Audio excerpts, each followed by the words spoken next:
Good evening and welcome to Queensland, the state we're in, live Q&A. For 5 weeks, 7 News and the Sunday Mail have been listening to what Queenslanders think. Tonight we're going to get some answers, putting your concerns directly to the senior ministers in the Queensland Government who have joined us tonight with questions from our live studio audience. And if you want to join us on Twitter, you can include the hashtag Q72. You can also vote during this interactive broadcast via the 7 News app, which can be downloaded free to your smartphone from app stores. It's the first time we've used the system on a Queensland news program, so you need to tell the app you want to see viewer vote questions from Brisbane. Now, to do this, you need to go into notification settings, that's notification settings, and select Brisbane for your viewer vote region.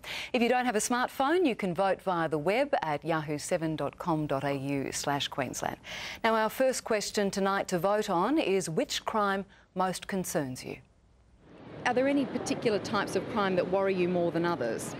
Probably people breaking into my home. Probably break-ins and theft. I've actually had a car stolen recently. Carjacking, burglary. I've actually been assaulted hit, which was terrifying. And since then I've been a little bit less secure. I think maybe stronger penalties for people who are doing the wrong thing. That might make people not do it as much.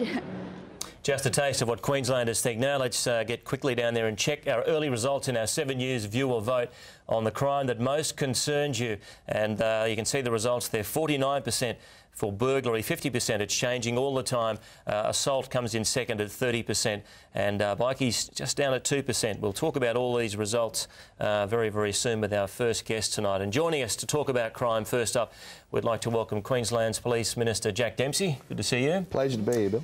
And also the Attorney-General and Minister for Justice, Jared Blay. Welcome to you as well. Thanks, Bill and Sharon. Now, our first question tonight from the studio audience comes from Jan from Brighton. So take it away, Jan. Good evening. I'm actually known as Mrs. C in the biker community. And my question this evening is, I have worked and paid my taxes, never caused any harm to my country or its people. Why now am I not permitted to enjoy my retirement with my husband and friends? We ride our motorcycle, we raise money for prostate cancer, spina bifida and others less fortunate. But I can be accused of associating with criminals. What gives an elected officer of an Australian state the right to accuse its citizens, like myself, of being a criminal? Answer me why grandmothers and granddads are criminals. After all, a lot of us are Vietnam vets, Korean vets, returning vets. We have earned our respect. Why aren't we getting it? Who'd like to take that one? Pleasure, Bill.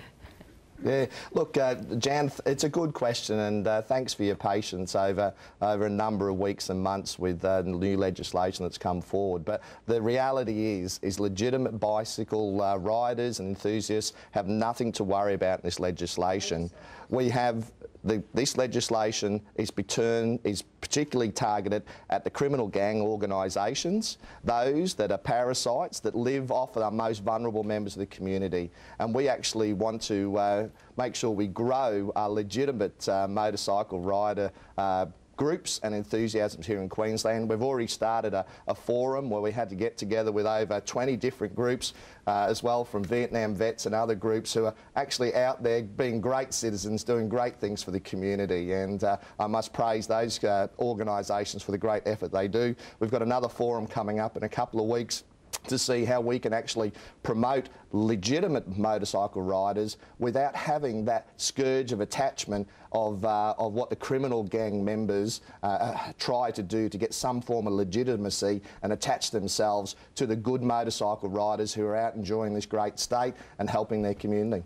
But Minister, bikie crime overall, outlaw motorcycle gangs, they're responsible for 0.6% of the overall crime in Queensland. Yeah. Most of the violence is intra-club. The most common offences committed are like breach of bail, unlicensed or disqualified driving and low-level possession of dangerous drugs. Why are you so tough on bikies? Yeah. There's other crime out there. Well, Sharon, the actual facts stack up, and from the information from the Australian Crime Commission, right from the Australian Federal Police, right across all the other police agencies communities right across the length of Australia see the correlation between criminal gang operations and the offences that then link back to their drug, obviously, offences and their money laundering. We have criminal gangs attached to murders, money laundering, trafficking of serious drugs, and there is a direct correlation between other people committing the break-and-enters and the other serious offences in our community that leads back to a network of a criminal gang organisation. That's proven in the, we only have to look in the courts, the penalties that are dished out in relation to criminal gang members, and they'll try to hide behind the legitimate motorcycle members who are out there doing the right thing in the community. They are large criminal, multi-million-dollar organisations. They live off of the pain and suffering of many innocent Queenslanders, and we've simply said enough is enough, and we want them out of Queensland. All right, let's go to our video question, our first video question for the forum. It comes from Debbie from North Queensland. Hi, I'm Debbie from Townsville. Every night up here we have probably around 5 cars stolen by kids as young as 7 years of age.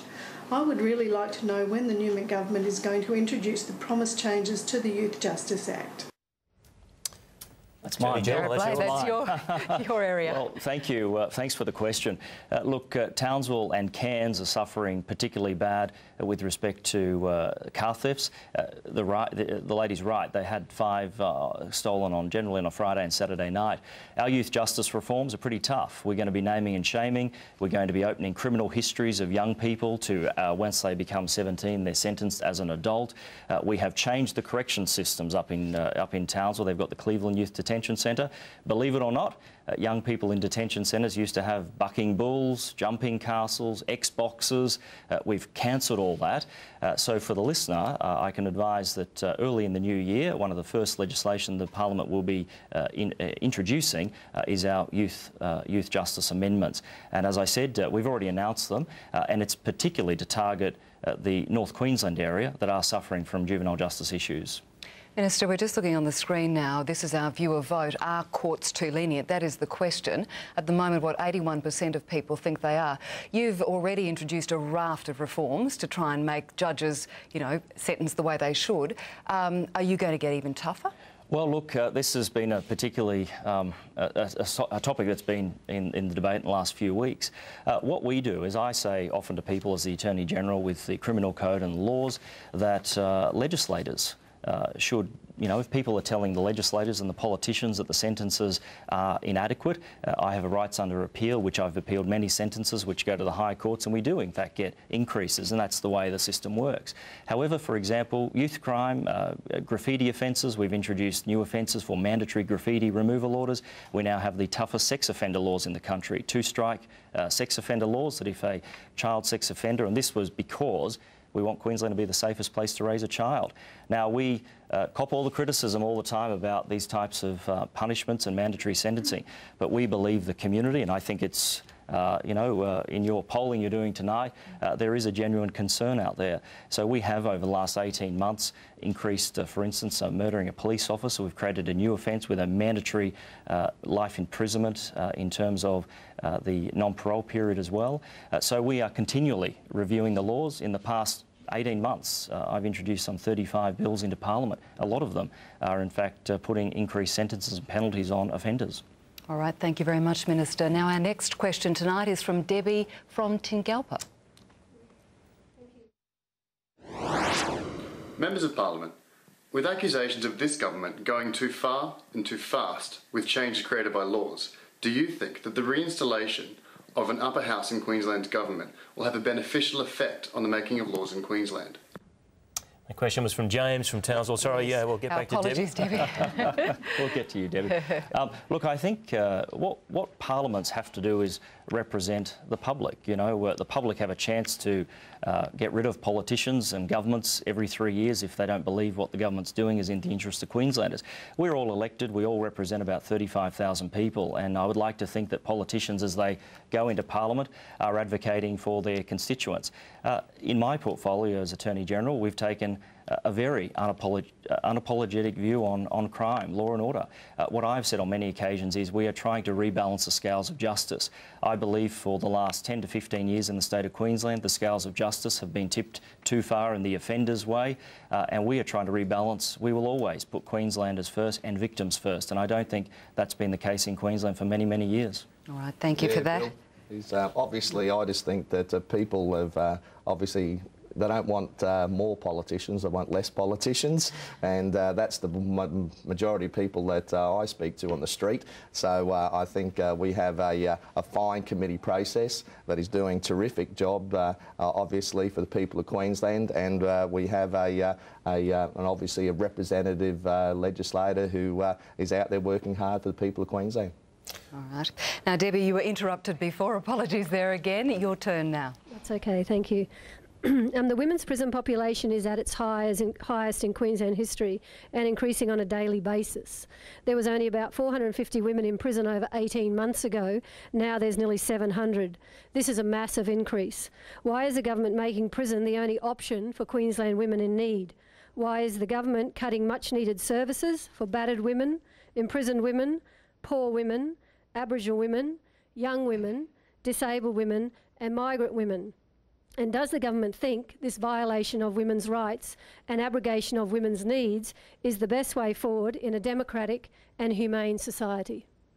Well, I'll take that one, Bill. 2 weeks ago, I would have handed to Jack Dempsey. He was Corrections Minister, but I'm now taken over Corrections in the last couple of weeks. And Debbie, thank you for meeting me. We met last week and talked about these issues.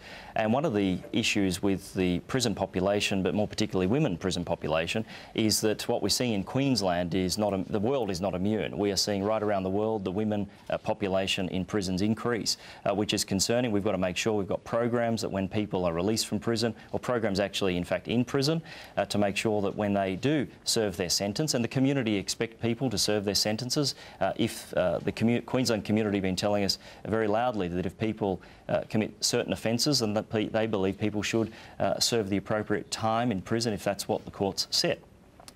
What we've got to make sure, though, is once they come out of the prison population, that they don't go back into the prison population.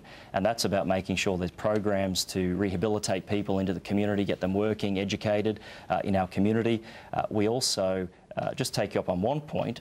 We've given the Women's Legal Services, for instance, in Queensland, $750,000 over 3 years. And we did that because they have just started their rural phone line, rural women legal phone line up, which was cancelled a couple of years ago.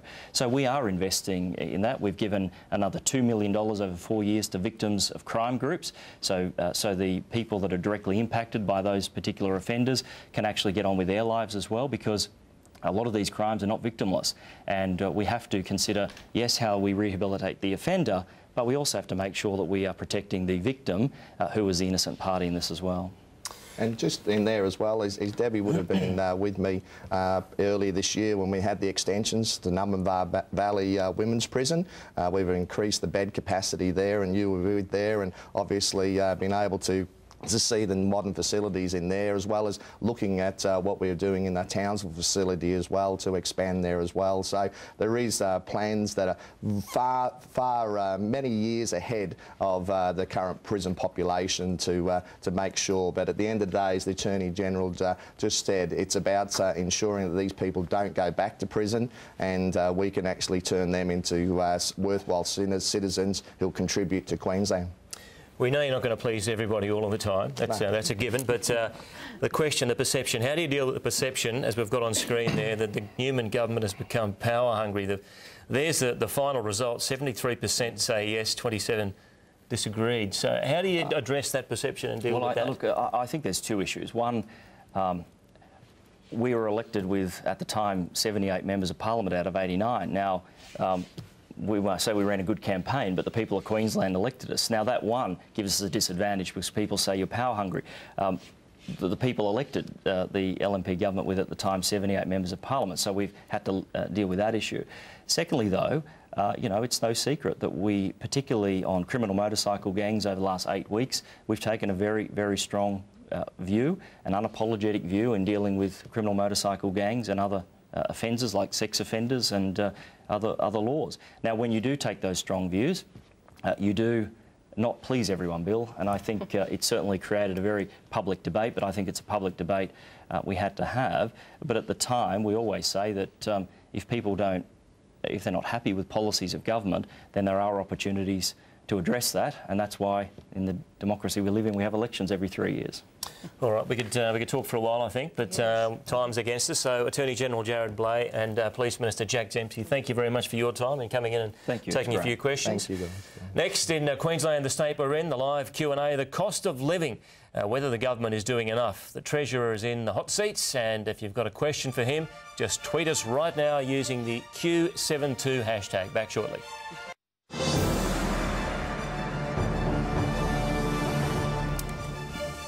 Welcome back to Queensland, the state we're in, live Q&A. Great to have your company tonight. Now, it's fair to say we had a massive response to the issue of the cost of living pressures when we did the ReachTel surveys. Yes, and when I headed into the Queen Street Mall with the microphone this week, Queenslanders made one thing very clear. What's the bill that has gone up the most? Well, I guess electricity's the big one. Electricity always. We're switching the lights off more, for sure. My bills are going sky high. Yes, sky high, he told me. And joining us now is Queensland Treasurer Tim Nicholls to discuss this issue. Tim, you are in the hot seat. The one thing people were really, really angry about when I asked them questions about cost of living, it was always power. They said their bills were just going through the roof. You promised before you came into government that you would make electricity cheaper for Queenslanders. What are you going to do about it? Well, Sharon, thanks for having me on, and happy to explain that, because one of our commitments was around cost of living, and the first piece of legislation we introduced into the Parliament, and I introduced it, was the cost of living bill. And in that bill we also froze electricity prices and saved people $120 for the increase that was coming down the hill straight at them. So we understood that that was a situation that people had had enough of. We've also worked with the electricity companies that the state can control to take $3 billion out of their forward expenditure. So they're reducing the amount of money they have to make back in order to pay for those sorts of things. There's more work to be done. The best thing that could happen to save people money on their electricity bill, quite simply, is to remove the carbon tax. The carbon tax has made a significant amount of uplift to people's bills, and it's recorded separately, and when you see your power bill you can see how much the carbon tax adds. So if you want an immediate reduction in your power bill, tell the people in Canberra, remove the carbon tax.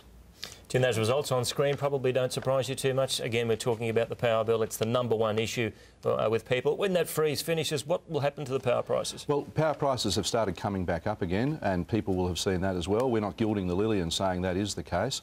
That's why this year we've put together a concession statement, and I've got it here. This details $5.2 billion worth of concessions that taxpayers give to people to help them meet things like the rising cost of electricity. So we've put $600 million to ensure people in regional and rural Queensland pay the same price as those of us in the southeast. We've put $130-odd million into helping pensioners meet their power bills, and we've doubled the amount of money that's been available for people who are having hardship problems in making their power bills or paying their power bills. So people can access up to $720 so they don't turn the lights off.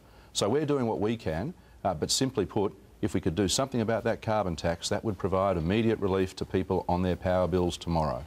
Okay. We keep hearing the excuses though, don't we? But people just want their power bill to go down. You've come up with all the reasons there, but the power bill isn't going down. Well, I think most people understand that it's a very complex component. The electricity price, that is generating electricity, actually hasn't changed much. It's the cost of the networks. That is, as people become more sophisticated and want computers and air conditioners and all those sorts of things, the network has to be built to be able to carry the power to those places, and that's the part that has also been quite instrumental in driving up that power price increase. So carbon tax and network charges are leading the charge when it comes to power price increases. Also, the price is not actually set by us, it's set by the Australian Energy Regulator based out of Canberra. They tell the power companies how much they can charge for their power. So we've got quite a few conflicting parts of the puzzle that have to be resolved. Where we can control things, we're doing what we can. And as I say, we've had the freeze. We're taking $3 billion out of the future expenditure so that people don't have to pay as much for it. And we are supporting the federal government in Canberra trying to get rid of that carbon tax. Well, Mr Nicholls, we've had our viewers voting. Now, the question they were asked to vote on was, under the Newman government, is your financial position any better? 70% is saying that their financial position is actually worse. Now, I think you promised we were going to be $330 better off under your contract with Queenslanders, yet people think we're actually worse off. And that's certainly the case, that people are $330 better off. We, as I said, froze the electricity bills. We gave water consumers in South East Queensland $92 off their water bills. We've frozen car registration fees for 3 years. We've halved the planned increase rate of public transport fares. We've reintroduced the free after 9 rides on public transport. We've removed a waste levy on small businesses, and we've increased the number of people you can employ before you pay payroll tax as a small business. So we've done all of those sorts of things, and when you add them up for the family, they do add up to that $330. Perhaps we haven't sold them well enough, but we've certainly done all those sorts of things to make sure that Queenslanders are not paying as much, and we'll continue to do that. And as I say, when you total up the value of all the concessions that we provide across Queensland, it's over $5.2 billion that taxpayers are putting into making cost of living easier for Queenslanders. Treasurer, we've got a video question for you now from Peter at Bracken Ridge. I'd like to ask when the state politicians will start receiving the same pay percentages as their public servants and stop hiding behind an independent tribunal? There you go. The pay rise. Yes, the good old question that comes up. In fact, public servants over the last decade have received over a 22% pay rise. Politicians have received under 10% pay rise over the last decade. So there are many measures that you can use to measure politicians' pay. We believe that the way to resolve it fairly and independently is to take it out of the hands of the politicians, and that's why earlier this year we established the Queensland Independent Remuneration Tribunal.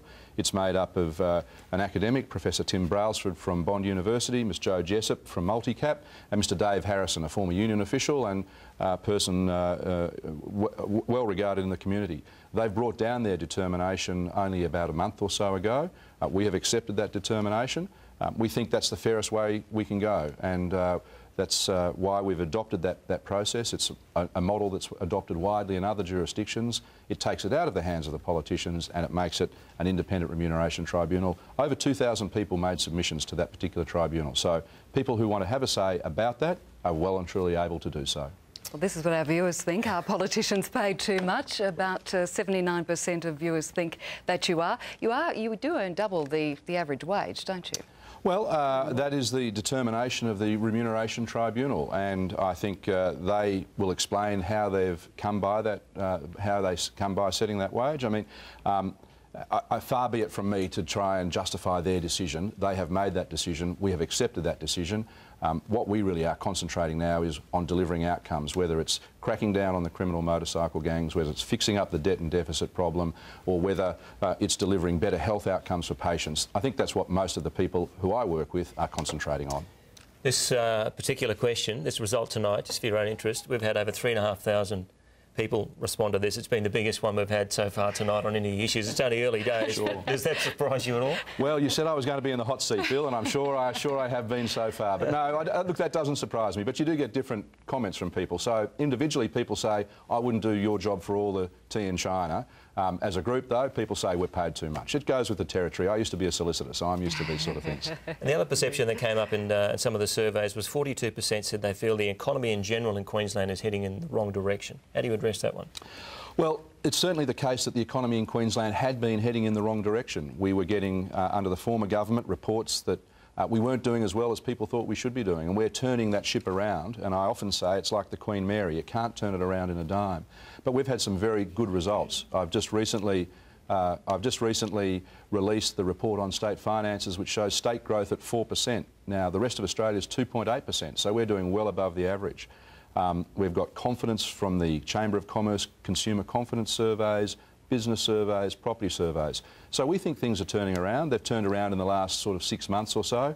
And in terms of employment, of course, we've had rising or steady employment growth for the last 12 months, which is a good thing. Still a long way to go, but there's a feeling of optimism. I'm just back from Toowoomba today, and a real feeling of optimism in the air that things are getting on, and that's what we want to drive. All right, Treasurer, thank you for that. We might take a question now from the audience. Small business is a big employer in Queensland, and we have a question now from Renee from Wakerley. Thank you. My husband and I have run a small business for 3 years. We have concluded that running a small business in Australia has its challenges. The most predominant is the inflexibility of our industrial relation laws. At times, this inflexibility impacts on our performance to meet the demands of our clients. In the understanding that this is not about penalising our employees, but the ability to negotiate what's good for them individually, for us, and the workplace, my question to you, Treasurer, is, can a more flexible industrial relation law be adopted for small and upcoming businesses? Well, Renee, congratulations and well done for actually taking the chance to run your own small business, because I think that's often the hardest decision people make, is to go out and do that. So you should be applauded for taking a chance. Industrial relations is something that has been, of course, a major part of the political debate in this country for probably the last 6 or 7 years. There are varying views on how it should be regulated and what the rules are about perhaps time of employment and weekends and those sorts of things, particularly around the restaurant trade and that sort of thing. Unfortunately, most of that is out of our hands.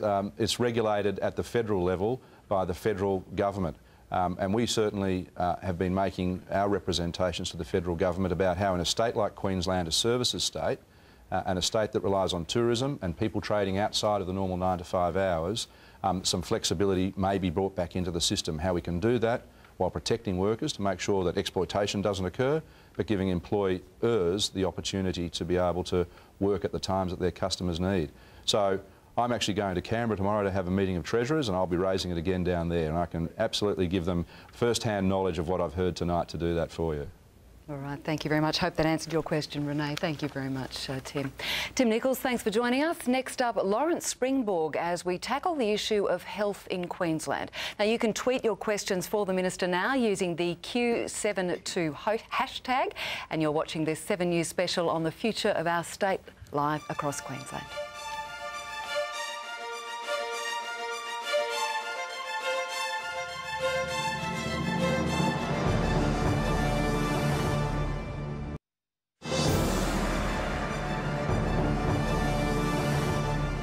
Welcome back to Queensland, the state we're in. Hope you're enjoying this live Q&A. Now, the government spends more money on health than any other issue. It's the one crucial area thousands of Queenslanders rely on the government to get right. And joining us now is Health Minister Lawrence Springborg, who has the very big responsibility of delivering on that. Welcome, Minister. Bill. Our first question to you, Minister, comes from Lisa from Kipparing. Yes, hello, Minister. My name's Lisa. Could you please tell us what the protocols are in place within public hospitals to prevent medical file errors which lead to medical treatment errors, and what assistance is provided to people who are victims of these errors? Is the government willing to provide such assistance? I would like to know why this issue is so taboo within the government. As a mother of 4 and a victim of medical error caused by medical file error, I would like some answers. Okay. Well, obviously, I feel very much for the circumstances which you're in, and one thing that we seek to do in running any decent health system is to make sure that patients have the best possible outcomes. We do about 20 million occasions of service each year, and unfortunately sometimes don't go right. Some things don't go right, and that doesn't excuse it, and that's why we've got to have the best processes of transparency to detect it and actually address it. One thing I've recently done is put legislation through Parliament to establish Australia's first health ombudsman.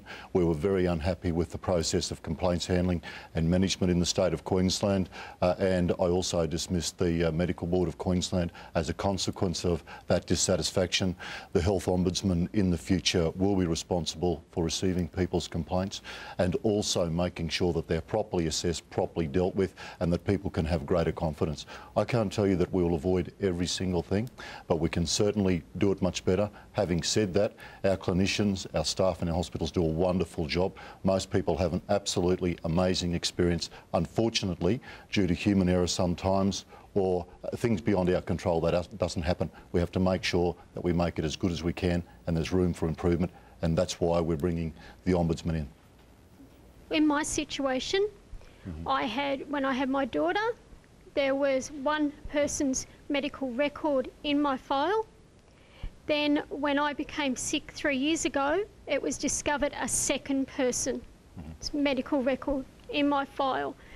I was told the first issue was investigated, which I accepted and quite readily accepted. In the case of the second person's medical record, I'd been told to wait 5 years for another assessment by the doctors, and when I did have that assessment, I was found that in fact I have a condition they cannot treat because it had gone on too long. I have now been told that quite possibly I won't get to see my children grow up. My children are 13 to 7. And obviously they're very difficult and terrible personal circumstances, and as I've indicated, we have to have a system which more expeditiously deals with matters. Before I put in the structure for the new Ombudsman, which will function from the 1st of July next year, matters were waiting up to 6 years to be resolved. And frankly, I don't think that's necessarily good enough. Obviously, we can't retrospectively go back a long time when it comes to addressing issues, but we intend to build better systems to make sure that we can deal with matters. Obviously, the other thing in your case, there may be things that we can do to actually assist you medically to be able to address as many things as possibly can. I can't recreate the past. That's beyond me, but certainly whilst we provide very good health services in Queensland, there are sometimes things that don't go right. That's why we've got to make sure we have better systems to not only detect but to address it in a timely fashion so that people can get better outcomes.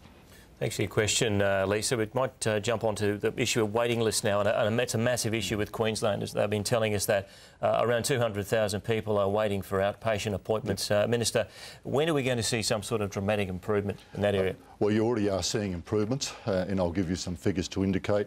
We do more than 3 million occasions of outpatient service in Queensland each year. Where last financial year, there were about 230,000 people waiting on the outpatients waiting list when I became the Minister. First time in 7 years we've had a reduction. We're down to 216,000. We've got a long way to go. We've put an allocation in there of $12 million this year to reduce the outpatients waiting list by about another 40,000, and a lot of that's been by referring to outside specialists so we can speed that up. And I was speaking to a hospital board chairman today who indicated to me they've identified efficiency savings. So at the end of this year, after they've dealt with their Category 1, Category 2 and Category 3 surgical waiting lists, which will deliver all on time, they're moving to outpatient. So it's an important issue. We're actually making a difference in there, but there are some dramatic waiting list backlogs. These things were hidden before us coming into government. They're now published. They're published quarterly in the newspaper, plus they're online, so people have a chance to be able to address and see our performance. But it's one of the areas that we have improved. A fair way to go. All right, thank you, Minister. Now our next question is from Keith from Acacia Ridge. Thank you, Minister. My question regards aged care and nursing home facilities. Recently, all of the public ones have been closed in Queensland, causing a lot of hassle for a lot of people, including the staff and the residents of those nursing homes. Recently, I actually had to put my own mother into a nursing home. Now, she only gets a pension of just over $800 a fortnight, but it's costing her $1,100 a fortnight to be in that nursing home. I'm just wondering what, if anything, the government's going to do to help people like her out. Look, both our government and the previous government have a view that aged care is a Commonwealth responsibility. That's not a matter of us just passing that. 95% of aged care residents in Queensland are in what are Commonwealth-funded facilities, 5% in state-funded facilities. One of the real challenges I faced when I became Minister was that a range of our facilities were neglected and run down. Moreton Bay Nursing Care Unit and also some of the houses at Eventide. This has been difficult. We've actually gone through a process now of working with the residents. Many of those have actually transitioned to other care in other providers, and indeed now we're in possession of letters from people writing to us saying, look, whilst we were concerned about it to start with, our loved one is actually receiving equal to or better than care in a modern new facility. Now, one of our challenges is how many of those we can maintain around Queensland for us to be able to maintain those particular facilities. If we're going to stay in aged care as a state-run responsibility, we need to be able to make sure that we do what the Commonwealth expects, and that's to be able to bring in a form of payment which is actually means tested based on people, what people can pay. That's what actually exists, Commonwealth, and it will exist in the state. So we've got two options to actually gather some money to actually be able to upgrade our facilities where we're left about $80 million worth of neglect, or we actually hand over to other providers that actually look after about 30,000 people in aged care in Queensland. So how do we offset the $300 a fortnight that we're on a shortfall on? Well, I've indicated a moment ago the guidelines with regards to the cost of aged care and payment of them going into those facilities is something which is actually set by the Commonwealth, and I think that you raise a good point, because there is time to actually review those things at the moment, given the sorts of things that you've said. Thank you. Minister, our survey also revealed that people rate the subject or the obesity as the #1 health issue in Queensland, and I headed out to Chermside and we spoke to a lot of people out there and asked some questions, and on this issue they were very, very open to talk about it. Certainly we're a pretty obese society these days. Probably I could afford to lose a few kilos. You look around, you can see there's lots of people I think are probably struggling in the same way. Do some more cycling, and I need to drink more shakes. I guess the work-life balance seems to be really out of whack at the moment. You see children just drinking soft drinks and eating chips, and it's just a really bad start. When you've lost weight, you feel heaps better. Amazing. I would just like it to be decreased, really. No, but you do a lot of exercise. Yeah, I do exercise. I just went and had a coffee and a cake, so it doesn't really work. Oh, it's okay. Coffee and a cake probably doesn't do a lot to help, but a bit of an epidemic unfolding. So how do you change people's habits as a government, and what sort of impact will that have on the health system if people don't change their habits? Bill, it's a wonderful point. I mean, if people don't change their habits and if we don't address this, this will have a dramatic impact not only on our health system but also the quality of life for people. Basically, the figures around the country are not good. We currently have about 66% of our population that are either overweight or obese, and indeed in the United States we're likely now to be going through the first generation since the Industrial Revolution where children may not live as long as their parents, and that's the problem that we actually are facing in Queensland. This is one of those ones where it ultimately comes back to self-responsibility. It's one of the ones where people can actually exercise more and eat more, but notwithstanding that, we understand that we need to give people the opportunity to be able to change their lifestyle. We've just allocated $8 million over 3 years.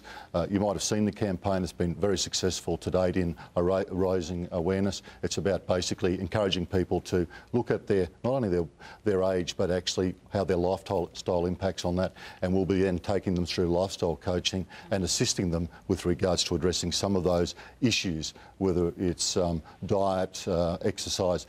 And we live in quite a time-poor society, and we tend to drive everywhere, and there are a range of other issues. But really, we can give people the assistance and the skills, but ultimately it's up to individuals to decide what they want to eat and if they wish to exercise. Preventative health, it's a big challenge, isn't it? All right, Lawrence Springboard, thank you very much for your time tonight. We do appreciate it. Thank you. Stay with us. Next, roads and buses and trains as the Transport Minister joins us on this Queensland, the state we're in, live Q&A. And if you'd like to take part and ask him a question, tweet us on Q72 hashtag right now.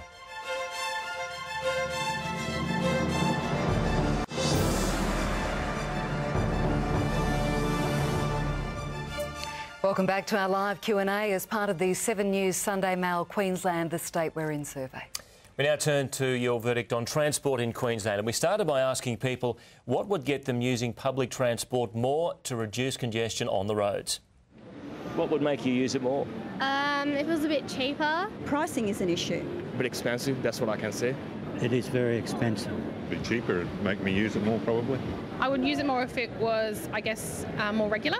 Probably lower fares. Pricing seems to keep going up. Concession, South Brisbane to city, $3.50. It's just a bit steep, you know? Maybe $1.50, that would be nice. Well, there's some views from Queenslanders there. They all want cheaper transport, Scott Emerson. Transport Minister Scott Emerson is in the hot seat tonight. We're just going to check on our poll. We've asked viewers to vote on this question. Would you use public transport more often if fares were lower? And at the moment, 80%, 79% of people are saying yes, they would use public transport more if it was cheaper. So what are you going to do about that, Scott? Look, Sharon, this is a real dilemma for us because affordability remains a problem. But one of the things unfortunately we inherited was these massive fare increases that were happening under the previous Labor government. One of the problems for us was that they'd already factored in 2 additional fare increases of 15%. Everyone knows about the 15% increases, the 3 they had previously, but Labor had already planned and spent the money for 2 more 15% increases. We made an election promise to halve that. We kept that. We put in our free trips after 9 journeys, which has been a great success. But to keep those election promises, because the money had already been spent, cost us $200 million. We had to find savings to do that. So we want to do more. We realise it's a problem, but we have to have the money to be able to afford to do more. All right, well, we have a tweet that's just come in from Jessica. Now, she told us, I'm a traveller on public transport. I would like to know how come the bus, train and ferry tickets are so highly priced. So maybe you can explain that. Well, look, I use public transport myself, so I'm very much aware of it as an issue. Other fellow bus travellers talk to me about it. But as I said before, we saw a series of fare increases under the previous government, and we've tried to deal with that as an issue. We do want to do more. We've already announced that from January we'll be moving forward the off-peak period by half an hour. We're still keeping to our election promise, as we made, to halve Labor's fare increases. They wanted to put it up to 15%. I can give this guarantee. We're not going to go back to the old days of Labor and 15% fare increases year after year after year. Won't they, come January the 1st? They will increase. Again, this is a legacy of Labor. They wanted to put them up 15%. We've kept our promise to halve that. But we have to have the money to be able to pay for that. But how Unfortunately, long is it too long to blame Labor? You've been in for 18 months. The only problem is they'd spent the money already. Labor had planned 15% fare increases, and they spent the money before they left office. As I said, we've had to find $200 million just to keep our election promises because Labor had already spent the money. We want to do more. We're listening to people out there, but we've got to have the money to pay for it. All right, let's have a listen to Jess from New Farm, who's got a question for us from the floor. I'm also concerned about the increasing cost of public transport. Do you think that reducing the cost of public transport would encourage more people to use it and then take a lot of cars off our congested roads? Look, thanks, Jess. And as I said, affordability remains an issue. I don't walk away from that, don't hide from that. I think the three big issues out there for people using public transport, I think, Bill, some of those questions you're asking, tackle those issues of affordability, frequency and reliability. We have achieved a 10-year high in terms of rail reliability after inheriting a 3-year low. In terms of frequency of services, as we may have now heard, we announced that from January the 20th, 200 additional daily rail services are putting in. That would add up to about 2,000 additional weekly bus and train services since we've come to office. Additional services. And in terms of affordability, we're trying to deal with that issue. We are dealt that very difficult hand of the fiscal incompetence of the previous government and the fact they'd already spent the money for fare increases that hadn't even occurred yet. We've kept our election promise, but some of the things we've done already have made a big difference for many commuters. Our free trips after 9 journeys, combined with halving Labor's planned fare increases. If you're travelling from, say, a 2 zone, you'd be saving about $300 a year. If you're travelling from the Gold Coast to or Sunshine Coast as a Monday to Friday commuter, you're paying about $1,000 less than what you'd be paying if Labor was still in office. But we want to do more. I don't run away from that. We want to be able to do more, but we have to have the money and the savings to be able to do that. Steve from North Lakes joins us now with a question as well for the Minister. Yeah, good evening.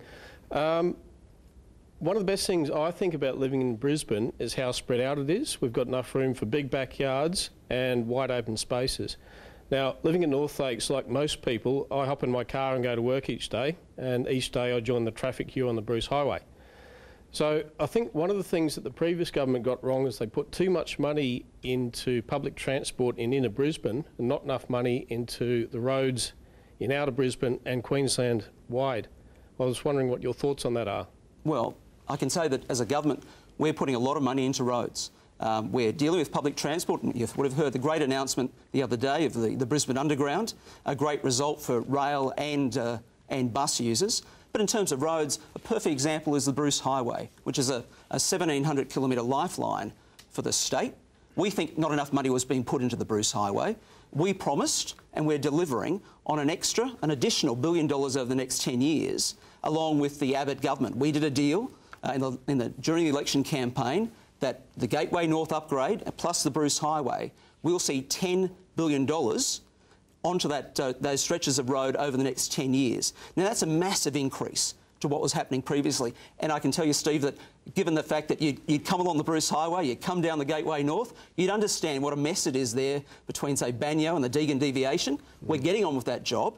The reality is we are putting more money in. since we come to office, over the next 2 years, for instance, we'll spend about $10.3 billion in our roads program. Now, that's about $2 billion more than what the previous government was planning to do. So that's a big win for roads, but this is all about a balancing act. I've got one of those portfolios that's I describe as an issues-rich portfolio. There's plenty of things out there. Everyone's got a road, everyone's got a bus or a rail, and we have to try to get a balance in there. So we are spending money. The bottom line across the board is that we spend taxpayers' money wisely and sensibly. We don't gold-plate projects. We try and make sure our money is being spent wisely, because it's not my money.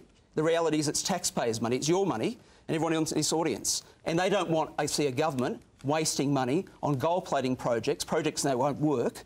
They want to see good infrastructure and good planning.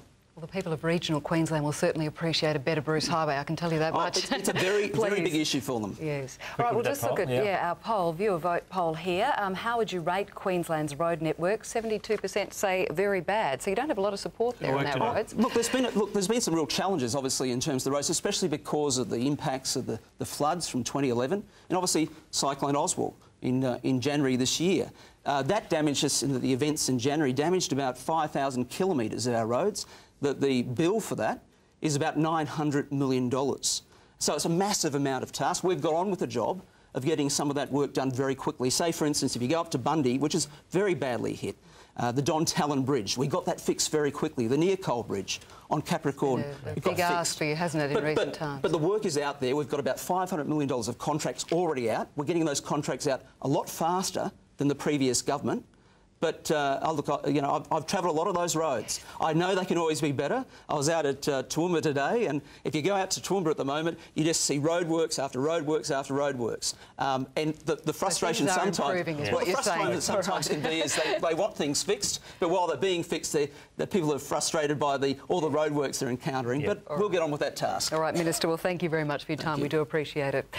Scott Everson there. Thanks for joining us and answering those questions from our audience. Next up, our final topic, education in Queensland. It's your last chance. So to ask a question over Twitter, use that hashtag Q72. You're watching this 7 News special live across Queensland. Back after the break.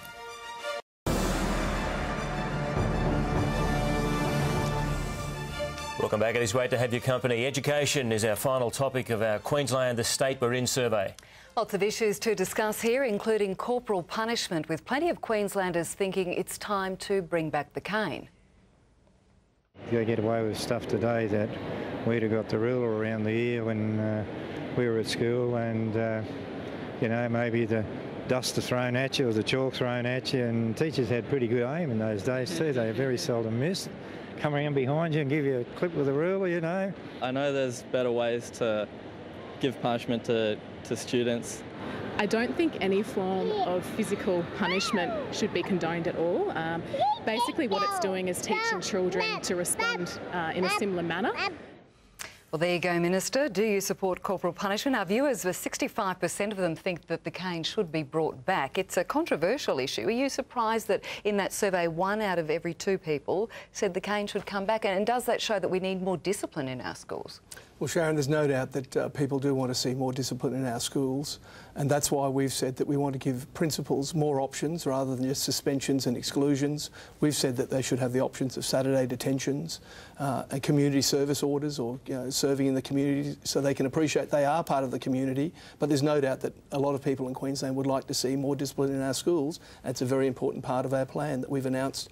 That includes increasing school autonomy and making sure that we boost teacher quality as well.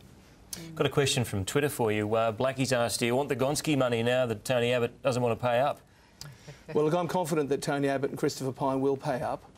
It's important to make sure that we clarify exactly what it was that was promised by Labor before the last election federally, and that was why it was so frustrating as a state, because it was unclear exactly what was being promised. So now we're, of course, clarifying exactly where the money is, how much it is, and making sure that all schools in Queensland and across the country get their fair share.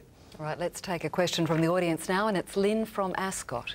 Well, I'm going to talk about money too, because I think we can agree that it's very important to attract the best and brightest students into the teaching profession, and to do that we have to obviously give them a greater remuneration, especially for experienced teachers. And I think there's another addendum here. Why are Queensland teachers paid substantially less than than teachers in other states? For instance, particularly in Victoria, Western Australia and the Northern Territory, especially when they're going to introduce the national curriculum, and teachers will be teaching to a national curriculum and yet won't be paid the same, particularly Queensland teachers. Thanks, Lynn. Well, look, there's no doubt that we also appreciate the work that our teachers do, and we're making sure that with our plan Great Teachers Equals Great Results, that we are going to remunerate our teachers with bonus pay. We want to make sure we boost our teacher quality, and we're going to recognise that by having scholarships for teachers and having master teacher positions. So it's an ongoing debate every time that contract negotiations go on between states or in states, that each state says, well, I'm going to make our teachers the best paid in the country. But ours are certainly competitively paid. There's no doubt, though, that we all know that teachers do a great job and we want to support them. That's why we've announced a $537 million plan to do so. But there is a $16,000 discrepancy between teachers in Western Australia, for instance, and teachers in Queensland. And there's no doubt that in Western Australia, where they made that promise and have done that for their teachers, they've now ended up with a budget problem as a result and a credit downgrade from the ratings authorities. So I've got nearly 85,000 people who are employed in the Department of Education, Training and Employment, and it's something where our wages bill every fortnight is $220 million. So over $5 billion a year on wages. We're happy to pay it, but we need to make sure that we recognise and reward and deploy our best teachers, and we have plans to do that with another $537 million. All right, well, thank you, Minister. Wonderful. We've just got another question now from the audience. Amazon from Barton. Thank you. Up to 10% of children in Queensland schools are dyslexic, and we're currently about 25 years behind the rest of the developed world in addressing this issue. Identifying these children and helping them. What is your government planning to do about this? Well, thank you, Amazon. That's something that the Premier Campbell Newman's taken a personal interest in a lot of areas since we've become the government, that he's actually had me meet with a number of people from different associations and different schools who are just concerned about the fact that we can have up to 2 to 3 children in each class, according to some people, who are suffering from dyslexia. So along with the other disabilities that students suffer, we want to make sure that we can adequately support as many students as we can, and we're currently working on a plan to be able to do that. But we need to make sure we work with the various associations, because there are a lot of different theories about how we might be able to help particular students. We want to make sure that we can put our resources in the best and most obvious places to help as many students as possible. We don't have to go far to look, because New Zealand recognised dyslexia as a funded learning disability in 2007. So we don't have to reinvent the wheel. We can go to England, America, New Zealand, just about every other country overseas. That's true, and I've met with some of those experts from New Zealand when they've been here speaking, and that's why we'll continue to meet with all of us who have, as members of Parliament, who have parents in our schools with children with dyslexia, and we want to work to make sure that we help them, but also support other students with other disabilities as well. All right, thanks for your question, and thanks to the Education Minister, John Paul Langbroek, for joining us tonight. We're just about out of time, so to wrap things up, our state political editor, Jeff Bruce, joins us, and just a bit of feedback for you on Twitter. The main response seems to be that a lot of people are saying that there's a little bit too much blame being apportioned to the previous government. So put that one to you, and how did you see things going tonight? Well, they might want to think about four-year political terms then, perhaps, Bill. That's one way of stretching that out. But I think one of the things we'd have to take out of tonight is our democracy is alive and well, and every time it goes through something like this, it's tested and becomes stronger. And I think Queenslanders and Australians in general, quite rightly, have a very high expectation of our elected officials, and we really expect them to deliver. All right, thanks for your insight and joining us, Jeff. And we want to point out tonight we did invite the Premier Campbell Newman to be part of tonight's discussion on the future of Queensland, but he was unable to join us due to a commitment in Toowoomba, of course. We do, however, want to thank our 6 senior ministers for all taking the time out and coming and joining us and taking the questions from Queenslanders. Thank you very much for that. Much appreciated. Round of applause. And a big thank you also to our studio audience. Thank you very much for coming along tonight. And of course, thank you for watching and taking part from home. We'll certainly keep on top of the issues you've told us are important to you. That's all for now. We'll see you tomorrow night at 6. Enjoy the rest of your evening. Good night.